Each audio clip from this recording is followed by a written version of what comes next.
이제 그 4장과 이제 5장인데요. 사울의 집이 완전히 이제 힘을 잃는 이제 그런 모습을 생생하게 보여주고, 이제 오늘 5장에 와서는 다윗이 온 이스라엘의 이제 왕위에 오르는 그 마지막 단계를 기술하고 있습니다. 4장에 보면 사울의 아들 이스보셋이 아브넬이 헤브론에서 죽었다함을 듣고 손맥이 풀렸고 이 온 이스라엘이 다 놀라게 됩니다. 그리고 이제 이것뿐만 아니라 이제 베냐민 지파 형제 바하나와 레갑이 사울의 네 번째 아들 이스보셋을 죽이게 됩니다. 그리고 그 머리를 다윗에게로 들고 오게 되고요. 이 말은 뭐냐면 이제 더 이상 아브넬이 죽은 뒤에는 우리에게는 희망이 없다. 그리고 이제 이스보셋이라는 이 왕 가지고는 도저히 안 되겠다. 그래서 이제 이스보셋은 신뢰도 얻지 못했고 또 인기도 없었고, 그래서 이제 바하나와 레갑이 사울의 아들을 이제 죽여 그 머리를 들고 이제 다윗에게로 이제 오게 됩니다. 다윗이 상급을 줄 것을 알았지만 다윗은 똑같습니다. 사울이 죽었을 때나 아브넬이 죽었을 때나 지금이나, 그래서 무고한 생명, 특별히 하나님이 세운 자를 죽이는 것에 대해서 다윗은 그걸 환영하기는커녕 오히려 이 머리를 들고 온 이 두 사람을 헤브론에 메어 달고, 그리고 이제 아브넬 곁에 이스보셋을 잘 이렇게 장례를 치러줍니다. 살인자들을 향한 냉혹한 방법으로 처형함으로 자신을 이들과 완전히 이제 분리시키는 이 메시지를 또 전하게 되는 거죠. 그리고 이제 다윗은 사울의 집안을 멸하는데 아무런 상관이 없다. 나는 무죄하다. 이것을 분명하게 다시 또 보여주게 됩니다. 자, 그래서 이제 4장 12절 소년을 명하여 곧 저희를 죽이고, 그러니까 이스보셋의 머리를 들고 온 그 두 형제를 죽이고 수족을 메어 헤브론 목가에 메어 달고 이스보셋의 머리를 가져다가 헤브론에서 아브넬의 무덤에 이제 장사하게 됩니다. 자, 그러면 어떻게 됩니까? 이제 이스보셋도 죽었고 아브넬도 죽었고, 이제 그러면 어떻게 해야 될까요? 근데 이제 사울의 후손이 한 명 더 남아 있습니다. 이제 그 사람이 누구냐 하면 요나단의 아들입니다. 그 이름은 무비보셋입니다. 이 보셋이란 말이 자꾸 나오죠. 이스보셋, 무비보셋. 이 보셋이란 말은 부끄럽다는 이제 그런 뜻입니다. 부끄럽다. 그래서 이제 무비보셋은 부끄러움을 해치는 자, 이스보셋은 부끄러운 사람. 그래서 보셋이란 말은 이제 부끄러움을 넘어섰다. 부끄러움이라는 뜻인데요. 그래서 이제 요나단의 아들이 한 명이 있는데, 요나단의 아들은 아버지가 죽을 때 5살이었고 그때 유모가 이 아들을 들쳐업고 도망치다가 이제 떨어뜨리는 바람에 이제 다리를 못 쓰게 되는, 그래서 이제 결국은 사울의 후손 가운데는 이스보셋은 죽고 또 그 손자가 한 명이 있는데 이 사람은 너무 어리고 또 신체적으로도 왕으로서 역할하기에는 많이 부족하고, 이제 그래서 어떻게 됩니까? 이들의 마지막 선택은 결국 다윗에게로 이제 오는 수밖에 없던 겁니다. 그러니까 북쪽이 다윗에게로 오는 것은 다윗이 어떻게 거기서 음모를 꾸미고 뭘 해서가 아니죠. 다윗은 그냥 남쪽에서 열심히 백성을 잘 돌보고 있었던 겁니다. 북쪽에서 이런 일이 다 일어난 겁니다. 자기들끼리 죽이고, 뭐 머리를 들고 오고, 북쪽에 자기들끼리, 우리나라도 마찬가지예요. 우리 남과 북이 통일될 때 우리가 뭐 어떻게 해서 되는 게 아니라 그 안에서 뭐가 일어나 가지고 자기들끼리 그냥, 그리고 자기들끼리 결정하는 겁니다. 자, 그래서 이제 오늘 5장으로 넘어온 거죠. 5장 이스라엘 모든 지파가, 그래서 이제 지도자들이 사울의 집 지도자들이죠. 헤브론에 이르러 다윗에게 나옵니다. 그리고 말하되 가로되 보소서 우리는 왕의 권력입니다. 이 권력이란 말은 당신은 사울의 사위 아닙니까? 당신도 사울 집안 아닙니까? 우리 모두가 다 어떻게 보면 우리가 다 친척간입니다. 이제 이런 말을 이제 하고 있습니다. 그리고 이제 5장이죠. 중요한 말이죠. 전일에 곧 사울이 우리 왕이 되었을 때에도 이스라엘을 거느려 출입하게 한 자는 왕이시었고, 그래서 그때도 싸우러 나갈 때 잘 우리를 위해서 잘 싸워준 분은 바로 당신이었고, 이제 이걸 뭐라 그러냐면 숨겨진 메시아. 왕이 있기 때문에, 왕은 아직 아니지만 이스라엘 백성들이 볼 때마다 자기의 왕은 저 사람이구나, 다윗이구나, 이걸 모두가 다 인정했다는 겁니다. 그래서 다윗은 가는 곳마다 잘했거든요. 가는 곳마다 잘했기 때문에 왕이라고 부르지는 못했지만 속으로는 저 사람이 우리 왕 되면 좋겠다. 그래서 이걸 숨겨진 메시아. 그래서 이들이 그걸 다 인정하고 있었다는 거죠. 그리고 여호와께서도 왕에게 말씀했습니다. 이들이 어떻게 들었을까요? 사울이 다윗에게 이야기하거든요. 네가 나라를 세울 건데 그때 우리 자녀, 우리 가족들을 잘 해줘라. 요나단이 나중에 다윗에게 또 이야기하잖아요. 너는 왕 될 것인데, 너는 굳게 해라. 여호와를 굳게 의지하라. 또 사무엘이 다윗에게 이야기했잖아요. 그래서 그때 사무엘이나 사울이나 요나단이 주위 사람들에게도 말했겠죠. 주위 사람들이 엿들었겠죠. 이제 그런 것들이 다 소문이 나서 하나님께서 다윗을 세웠구나. 이것들을 이들이 이제 알고 있었던 겁니다. 그러나 이제 북쪽에 아브넬도 있고 이스보셋도 있고 그렇기 때문에 이들이 어떤 행동을 취하기에는 여러 가지 장애가 있었는데 그것이 다 사라지고 나니까 이제는 어떻게 됩니까? 다윗에게 와서 숨은 메시아, 이제 당신은 이제 진짜 우리에게 왕이 되어야 되겠습니다 하고 말하는 겁니다. 그리고 여기 보면 목자가 되고 주권자가 되리라 하셨나이다. 목자는 뭐죠? 목자는 공급 잘 먹이고 또 인도하고 보호하고 양육. 목자라는 게 요거 더 있겠습니까? 먹을 거 공급하면 되고요. 그리고 잘 인도하면 되고요. 잔잔한 물가로, 실만한 물가로, 푸른 초장으로 잘 인도해야 되고요. 그리고 또 막대기와 지팡이로 보호해야 되고요. 그래서 어떻게 됩니까? 잘 자랄 수 있도록. 그게 목자의 역할입니다. 그리고 또 주권자는 뭐냐? 주권자라는 것은 하나님이 세우신 자를 뜻합니다. 하나님에 의해서 그 일을 맡은 사람, 이게 주권자입니다. 그래서 다윗은 두 가지입니다. 목자며 주권자입니다. 백성들을 잘 양육할 자면서 동시에 스스로 된 게 아니라 백성들이 선택한 게 아니라 하나님이 택한 자. 그래서 하나님이 맡긴 자, 하나님이 당신의 백성들을 누구에게? 다윗에게 맡긴 자가 바로 당신입니다라고 이들이 이제 이걸 인정하는 겁니다.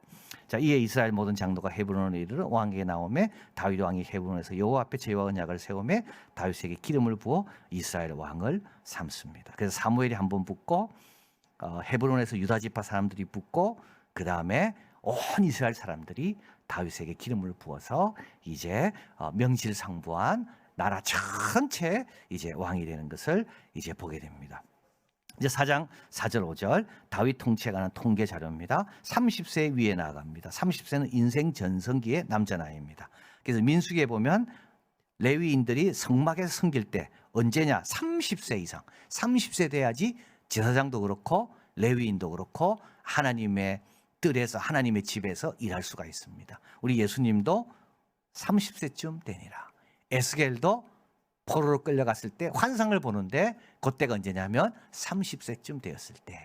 그래서 이제 다윗이 30세 위에 나아가서 40년을 다스렸다. 이건 한 세대를 뜻하는 겁니다.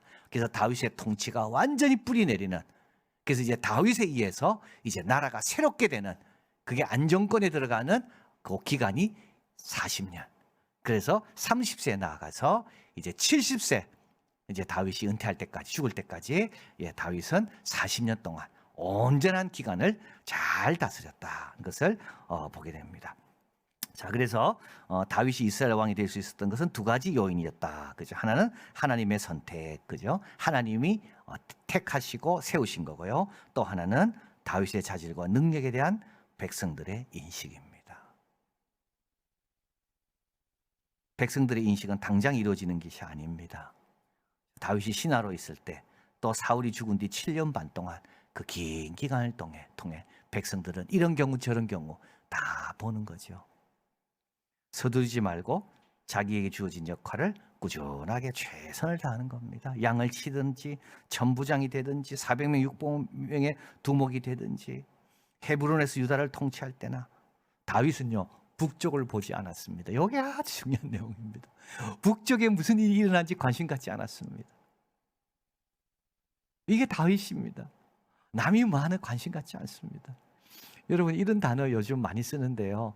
FOMO라는 겁니다. FOMO, F-O-M-O, Fear of Missing Out. 혹시라도 내가 여기에서 빠지는 거 아닌가 하는 그 두려움. 남들은 다 저거 하고 있는데 내만 모르는 거 아닌가. 이게 FOMO입니다. FOMO. 그래서 이걸 만든 사람이 누구냐 하면 하버드 대학 경영대학원에 다니는 애였는데, 걔가 이제 하버드 대학 경영대학원에 들어와서 얼마나 뭐 하고 싶은 게 많았겠습니까? 그게 잠시간 줄여가면서 여기저기 다 참여한 겁니다. 이것도 놓치면 안 되고 저것도 놓치면 안 되면, 왜냐하면 다른 애들은 그거 하고 있다고 생각하니까, 딴 애들은 저거 하고 있다고 생각하니까 내만 지금 그거 놓치고 있는 거 아닌가. 그래서 얘가 막 피골이 상접할 정도로 건강도 안 좋아지는데도 견딜 수가 없는 게 두려워서 자다가도 벌떡벌떡 일어나는 거예요. 왜냐하면 또 다른 애는 지금 저거 하고 있을 건데, 저거 배우고 있을 건데, 그럼 내만 처지는 거 아닌가. 이게 fear of missing out입니다. FOMO. 그래서 이 사람이 하버드대 경영대학원을 이제 졸업할 때쯤 돼가지고 이 용어를 만들었어요.